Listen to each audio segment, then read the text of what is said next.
Okay बच्चों, ठीक है। अब कुछ बात करेंगे हम एक्सपेरिमेंट के ऊपर, ठीक है ना। एक्सपेरिमेंट के बेसिस पे काफ़ी सारे रिजल्ट निकाले गए, फोर्स निकाला गया कि एक चार्ज पार्टिकल पे कितना लगता है मैग्नेटिक फील्ड की वजह से, ठीक है ना। और वो निकाला गया with the help of various experiment, एक नहीं कई एक्सपेरिमेंट हुए। मैं आपको 2-3 एक्सपेरिमेंट की पिक्चर दिखाऊंगा कि क्या हुई थी, लेकिन एक्सपेरिमेंट की पिक्चर दिखाने से पहले मैं आपको 2-3 बातें बताना चाहता हूँ। देखो ये सिंबल जो होता है ना, ये सिंबल होता है क्रॉस का सिंबल, के अंदर सर्कल के अंदर क्रॉस का सिंबल, मतलब इन टू द प्लेन, प्लेन के अंदर, ठीक है। और अगर इसी जगह डॉट हो तो ये सिंबल होता है बाहर, outside the plane, outside the plane. तो आप आगे से ध्यान रखना, अगर मैं अंदर लाइन बना रहा हूँ तो मैं क्रॉस से दिखा दूंगा, आप समझ जाओगे अंदर लाइन है। अगर मैं बाहर लाइन बना रहा हूँ तो मैं डॉट से दिखा दूंगा, आप समझ जाओगे बाहर लाइन है, ठीक है। एक नंबर बात आपको ये पता होनी चाहिए। दूसरी नंबर बात, बेटा अभी हमने सीखा कि कोई चार्ज पार्टिकल है, अगर वो मोशन में है तो वो क्या प्रोड्यूस करता है, इलेक्ट्रिक तो प्रोड्यूस करता ही है, पर साथ साथ मैग्नेटिक फील्ड भी प्रोड्यूस करता है। समझ में आई? तो हम चार्ज पार्टिकल मोशन में है, वो कितनी मैग्नेटिक फील्ड प्रोड्यूस करता है वो नहीं पढ़ा रहा मैं आपको, हम सेकंड चैप्टर में पढ़ेंगे। या कहाँ प्रोड्यूस करता है वो भी नहीं पढ़ा रहा, सिंपल हल्की सी बात कर रहा हूँ मैं फिलहाल। जैसे मान लो क्योंकि करंट कैरिंग वायर है, ठीक है ना। जब देखा गया ये ना आयरन की आयरन फिलिंग्स रखी गई हैं, यहाँ से आयरन फिलिंग्स रखी गई, ठीक है ना। 10th की एनसीईआरटी हमने पढ़ा है ये आयरन फिलिंग्स या आयरन नेल्स रखे गए ना, ऐसे रखे गए गोल गोल, ध्यान से देखना, ये आयरन फिलिंग्स रखी गई, ठीक है। और बीच में यहाँ पे एक करंट कैरिंग वायर ली गई जिसमें करंट बाहर की तरफ है, ये डॉट मतलब करंट है, करंट कहाँ है, बाहर की तरफ है, ठीक है। ये करंट बाहर की तरफ ऐसे वायर है, और ये आयरन फिलिंग्स रखी गई हैं यहाँ पे ऐसे प्लेन के अंदर पूरे। तो क्या ऑब्जर्व हुआ, ठीक है ना, आपने 10th की एनसीईआरटी में बिल्कुल पढ़ा होगा कि आपको ये ऑब्जर्व हुआ कि ये आयरन फिलिंग सारी की सारी ऐसे दौड़ना शुरू हो गई इस डायरेक्शन में, आयरन फिलिंग्स ऐसे होंगी सारी की सारी, ठीक है बेटा। उसमें कोई दिक्कत वाली बात नहीं, आयरन फिलिंग्स हो गई सारी की सारी ऐसी।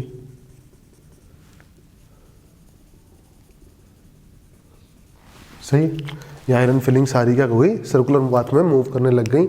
यहाँ से समझ में आई बात कि करंट कैरिंग वायर्स जो होती हैं वो मैग्नेटिक फील्ड प्रोड्यूस करती हैं कॉन्सेंट्रिक सर्कल की फॉर्म में, ठीक है। ऐसे मान लो ये करंट कैरिंग वायर है, ठीक है। तो क्या करेंगे हम आज के बाद, ध्यान से देखो, अब करंट कैरिंग वायर के लिए बता रहा हूँ मैं फिलहाल सिर्फ आपको, बाकी बातें बाद में बता दूंगा, ठीक है ना। तो हम करेंगे, अपन राइट हैंड लेंगे, राइट हैंड का थंब आप करंट कैरिंग वायर की तरफ रखेंगे, मतलब करंट की तरफ। तो करंट मान लो ऊपर है तो ऊपर रखा आप, ध्यान से देखो।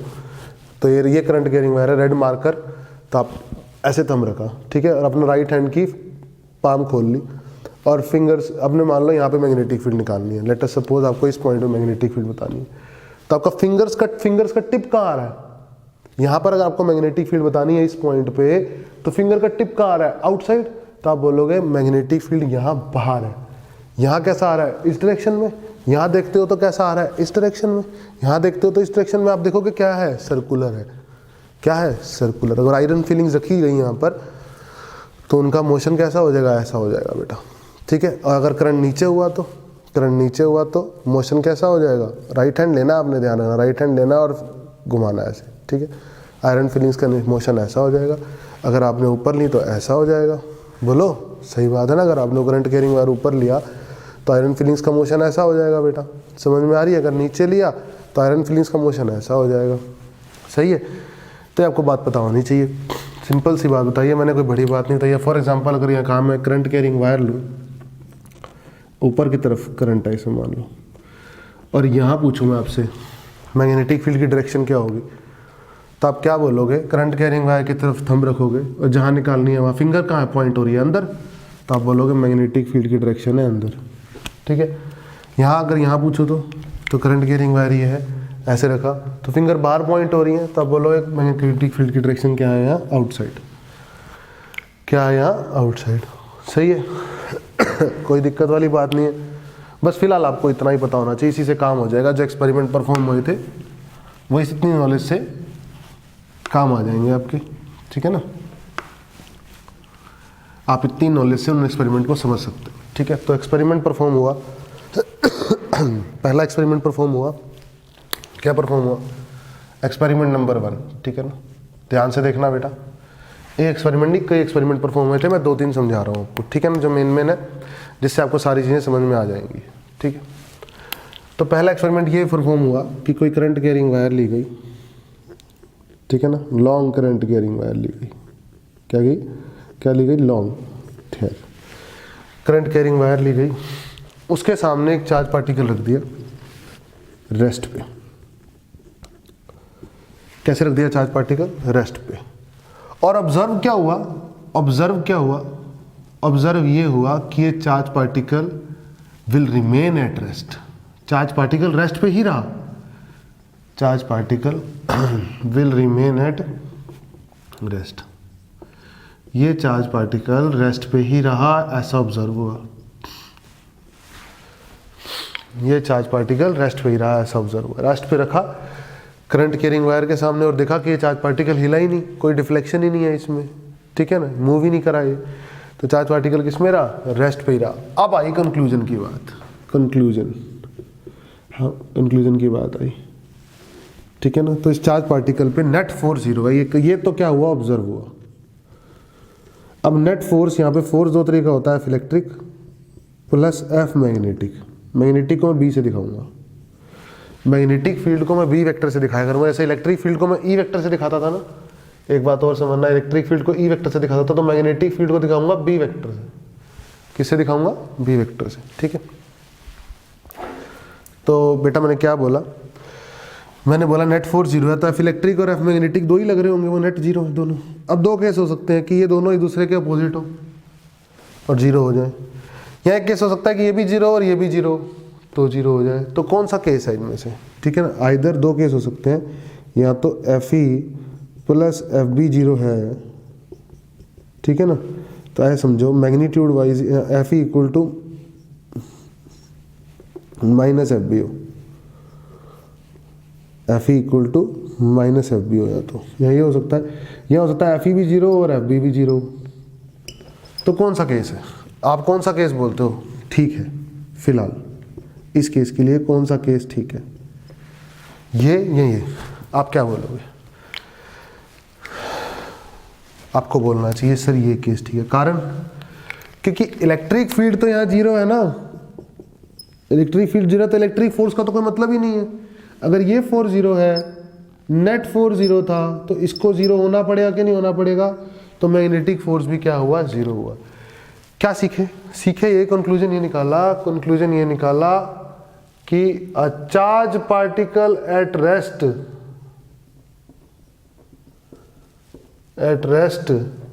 इन मैग्नेटिक फील्ड में अगर चार्ज पार्टिकल को रेस्ट पे रख दिया जाए, charge particle at rest in magnetic field will experience no magnetic force,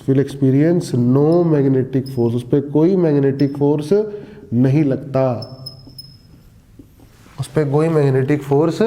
नहीं लगता, ये कंक्लूजन निकाला है। पक्की बात है, कोई दिक्कत नहीं है। फिर दूसरा एक्सपेरिमेंट परफॉर्म किया गया। अब दूसरा एक्सपेरिमेंट देखो क्या परफॉर्म किया गया, ठीक है। दूसरा एक्सपेरिमेंट समझ सकते हो आप क्या परफॉर्म किया गया, देखो।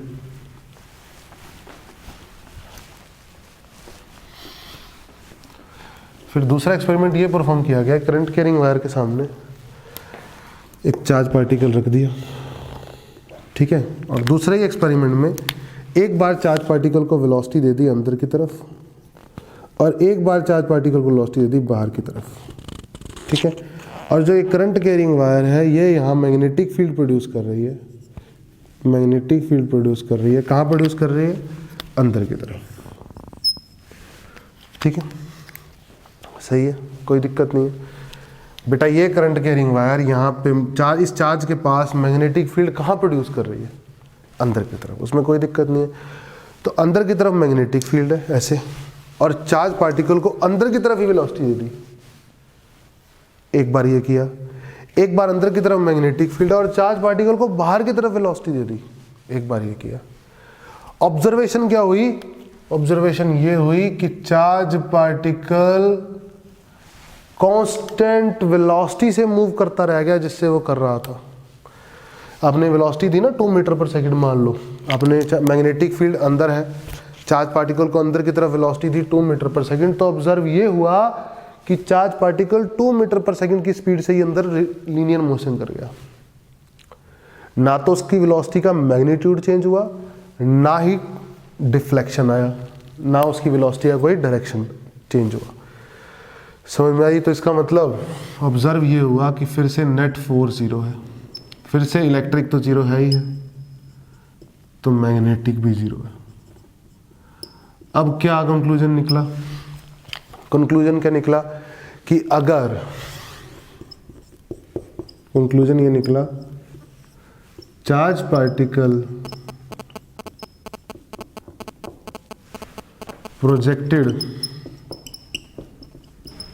पैरेलल और anti parallel to magnetic field,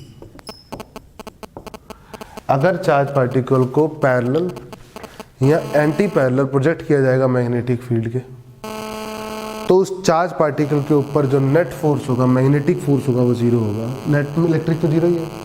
charge particle projected parallel और anti parallel to magnetic field will experience no deflection, will experience no force, no magnetic force, no magnetic force, will experience no magnetic force, कोई magnetic force experience नहीं हुआ। ठीक है, ऐसा conclusion निकाला गया। ठीक है ना, पक्का? ये एक्सपेरिमेंट नंबर 2 था। क्या था? 2। मैं एक बार फिर से दोहरा देता हूँ। अगर चार्ज पार्टिकल रेस्ट पे था, करंट कैरिंग वायर के सामने रख दिया, तो उस चार्ज पार्टिकल के मैग्नेटिक फील्ड में पड़ा है चार्ज पार्टिकल, उस पर कोई फोर्स नहीं लगा। और चार्ज पार्टिकल मैग्नेटिक फील्ड में पैरेलल मूव करे मैग्नेटिक फील्ड के, या एंटी पैरेलल मूव करे, तब भी उस चार्ज पार्टिकल में कोई फोर्स नहीं लगता। ये 2 एक्सपेरिमेंट अभी तक परफॉर्म हो चुके हैं और ये कंक्लूजन निकल चुके हैं। तीसरा एक्सपेरिमेंट परफॉर्म हुआ। तीसरा एक्सपेरिमेंट परफॉर्म हुआ, और क्या परफॉर्म हुआ? क्या परफॉर्म हुआ बेटा? वो परफॉर्म ये हुआ कि करंट कैरिंग वायर के सामने एक चार्ज पार्टिकल को वेलोसिटी दे दी। पक्का? मैग्नेटिक फील्ड के परपेंडिकुलर। कैसे वेलोसिटी दी? This velocity is perpendicular to magnetic field. क्यों? क्योंकि मैग्नेटिक फील्ड अंदर है ना। यहाँ पे इसकी वजह से जो मैग्नेटिक फील्ड है वो कहाँ है? अंदर है। पक्का? सही है, कोई दिक्कत वाली बात नहीं है। तो करंट कैरिंग वायर के सामने एक चार्ज पार्टिकल रखा, ये करंट कैरिंग वायर है, इसके सामने एक चार्ज पार्टिकल रखा। यहाँ पे इस करंट कैरिंग वायर की ऐसे मैग्नेटिक फील्ड अंदर है, चार्ज पार्टिकल की वेलोसिटी यदि ऊपर, तो ऑब्जर्व क्या हुआ? ऑब्जर्व ये हुआ कि ये चार्ज पार्टिकल डिफ्लेक्शन दे गया, ऐसे इधर की तरफ मुड़ गया। ये चार्ज पार्टिकल इधर की तरफ मुड़ गया। ठीक है, अब इलेक्ट्रिक फोर्स तो भी जीरो है, पर ऑब्जर्व ये हुआ कि अब मैग्नेटिक फोर्स जीरो नहीं है। ऑब्जर्व हुआ कि मैग्नेटिक फोर्स इस बार जीरो नहीं है, इस बार जीरो नहीं है। ठीक है, पक्का? साथ ही साथ और एक्सपेरिमेंट भी परफॉर्म किए गए जिनमें ये मान लो magnetic field, current carrying wire कहीं भी पड़ी है और उसकी वजह से मैग्नेटिक फील्ड मान लो ऐसे है, इस डायरेक्शन में। करंट कैरिंग वायर की वजह से मैग्नेटिक फील्ड इस डायरेक्शन में है और चार्ज पार्टिकल को ऐसे वेलोसिटी दे दी, मतलब एंगल पे, थीटा एंगल पे। ठीक है, तब भी यही देखा गया बेटा कि चार्ज पार्टिकल पे क्या हुआ? मैग्नेटिक फोर्स नॉन जीरो आया। क्या आया? नॉन जीरो आया। इसका मतलब चार्ज पार्टिकल पे मैग्नेटिक फोर्स नॉन जीरो होता है, यानी चार्ज पार्टिकल पे मैग्नेटिक फोर्स लगता है जब चार्ज पार्टिकल मैग्नेटिक फील्ड में मूव करता है, पर शर्त ये होनी चाहिए कि चार्ज पार्टिकल मैग्नेटिक फील्ड में मूव तो करे, पर मैग्नेटिक फील्ड के ना तो पैरेलल मूव करे ना एंटी पैरेलल मूव करे। शर्त ये होनी चाहिए। फोर्स लगता है चार्ज पार्टिकल पे, सही बात है। कंक्लूजन ये निकला। और क्या देखा गया? ऑब्जर्व क्या हुआ कि जब थीटा 90 डिग्री नहीं था, जब थीटा 90 डिग्री नहीं था, ठीक है, और ना ही थीटा 0 और 180 था, तो चार्ज पार्टिकल पे फोर्स लग रहा था। जब 90 डिग्री, देखो 90 डिग्री में भी फर्क लग रहा था फोर्स, तो मैं ये नहीं कह रहा, मैं इस केस की बात कर रहा हूँ कि जब मैं थीटा को 90 डिग्री नहीं ले रहा, मान लो थीटा 90 डिग्री में मान ही नहीं रहा कि हम इसको पढ़ ही नहीं रहे हैं, हम पढ़ रहे हैं थीटा ना तो 0 है ना 180 है और थीटा 90 भी नहीं है और इन सबसे अलग है, तो चार्ज पार्टिकल में फोर्स लगता है मैग्नेटिक फोर्स, बिल्कुल लगता है। और एक एक्सपेरिमेंट में थीटा क्या है 90 डिग्री है, तब भी चार्ज पार्टिकल में फोर्स लगता है मैग्नेटिक फोर्स है। लेकिन ये देखा गया कि जब 90 डिग्री होता है ना, जब चार्ज पार्टिकल को 90 डिग्री पे प्रोजेक्ट करते हैं मैग्नेटिक फील्ड के, तो जो मैग्नेटिक फोर्स लगता है उसकी वैल्यू मैक्सिमम होती है। उसकी वैल्यू क्या होती है? मैक्सिमम होती है। इन सभी कंक्लूजन के बेसिस पर एक मैग्नेटिक फोर्स का फॉर्मूला बना दिया गया, एक मैग्नेटिक फोर्स का फॉर्मूला बना दिया गया चार्ज पार्टिकल के ऊपर जो मैग्नेटिक फोर्स लग रहा है इन मैग्नेटिक फील्ड, वो ये बना दी गया कि वो होता है Q V क्रॉस B। देखो मेरी बात सुनो, सबसे पहली बात, अगर वेलोसिटी ही 0 हुई तो मैग्नेटिक फोर्स 0। पहला एक्सपेरिमेंट, वेलोसिटी और मैग्नेटिक फील्ड में एंगल 0 हुआ या 180, तो ये खुलेगा साइन थीटा से, तो साइन 0 भी 0 होता है, साइन 180 भी 0, तब भी मैग्नेटिक फोर्स क्या 0। और वेलोसिटी और मैग्नेटिक फील्ड में जब एंगल 90 डिग्री, तो साइन 90 डिग्री मैक्सिमम वैल्यू देता है 1, तो मैग्नेटिक फोर्स क्या मैक्सिमम वैल्यू देगा। ठीक है, तो ये हमारा फॉर्मूला बन गया। आफ्टर ऑन किसके ऊपर बनाए, कैसे बनाए? By the conclusions of all experiments.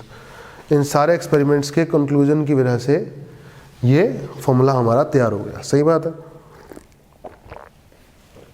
अब इस फॉर्मूले में खास बातें क्या हैं वो देख लेते हैं हम। देखो, आपको सबको पता है कि वेलोसिटी और मैग्नेटिक फोर्स में हमेशा एंगल क्या होगा 90 डिग्री, तो इनका डॉट प्रोडक्ट क्या होगा 0, क्योंकि V क्रॉस V जो भी वेक्टर होता है वो V और B दोनों के परपेंडिकुलर होता है।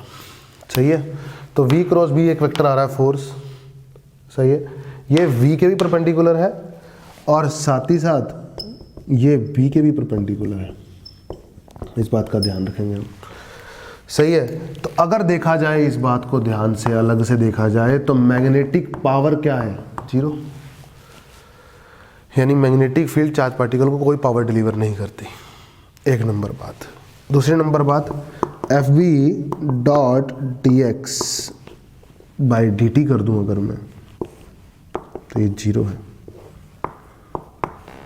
इसका मतलब कोई मैग्नेटिक फोर्स, कोई मैग्नेटिक फील्ड है मान लो, उसमें चार्ज पार्टिकल मूव कर रहा है और उसने मैग्नेटिक फोर्स भी लगा दिया, तो उस चार्ज पार्टिकल पे मैग्नेटिक फील्ड की वजह से जो वर्क डन होगा वो क्या होगा बेटा 0 होगा।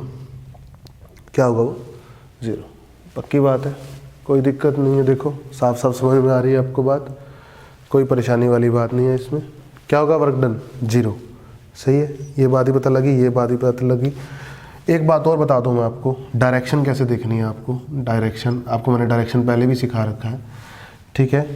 जैसे V क्रॉस B है, क्या है V क्रॉस B, जैसे मान लो ये V है और ये B है और ये चार्ज पार्टिकल है, इस पे फोर्स कैसे लग रहा है। तो आप क्या करोगे, जो पहला वेक्टर है, 2 रूल बताऊंगा, दोनों में से कोई भी समझ लेना। पहला रूल समझ लो, जो पहला वेक्टर है उसकी तरफ राइट हैंड लो, राइट हैंड का थंब लो। V क्रॉस B में पहले क्या लिखा है, V लिखा है कि B लिखा है, V, तो इसमें राइट हैंड का थंब लिया V की तरफ। जो दूसरा वेक्टर है, राइट हैंड की चारों फिंगर्स उसकी तरफ पॉइंट कर दो। देखो ये V की तरफ जो पहला वेक्टर है उसकी तरफ थंब, राइट हैंड की चारों फिंगर्स उसकी तरफ पॉइंट कर दिए। दूसरा वेक्टर है, दिख रहा है, बोलो। तो हमारी पाम कहाँ आ रही है, पाम, या फिर इन फिंगर्स का पिन कहाँ आ रहा है, पॉइंट अंदर। पाम को समझ लो, पाम कहाँ आ रही है, इनसाइड, तो फोर्स कहाँ लग रहा है, इनसाइड। ये फोर्स का डायरेक्शन आ गया इनसाइड। समझ में आई मेरी बात। डायरेक्शन कैसे निकालोगे समझ में आ गया। एक रूल तो है ये, ऐसे समझ लो, जैसे मान लो ये है, ये भी है, ये भी है, अब ऐसे समझ लो। तो V की तरफ क्या रखना है हमने, राइट हैंड का थंब रख दो, और जो दूसरा वेक्टर है B, उसकी तरफ राइट हैंड की चारों फिंगर्स। पाम कहाँ आ रही है, पाम आउटसाइड, तो फोर्स कहाँ लग जाएगा, इस चार्ज पार्टिकल पे, इस चार्ज पार्टिकल पे फोर्स लग जाएगा आउटसाइड। समझे, पक्का, कोई दिक्कत नहीं है। एक तरीका तो है ये। दूसरा तरीका तो आप जानते हो, राइट हैंड स्क्रू रूल। क्या जानते हो आप, V क्रॉस B में V की तरफ राइट हैंड की फिंगर्स करो, B की तरफ कर्ल करो, थंब जहाँ आएगा वही डायरेक्शन देगा। तो V क्रॉस B करा था, हम अंदर आ रहा है अंदर डायरेक्शन, V क्रॉस B किया था, हम बाहर आ रहा है बाहर डायरेक्शन। एक तरीका ये समझ में आई। तो आपको पता होना चाहिए, कोई नई बात नहीं बताई है मैंने, ठीक है ना। डायरेक्शन कैसे देखनी है आपको समझा दिया।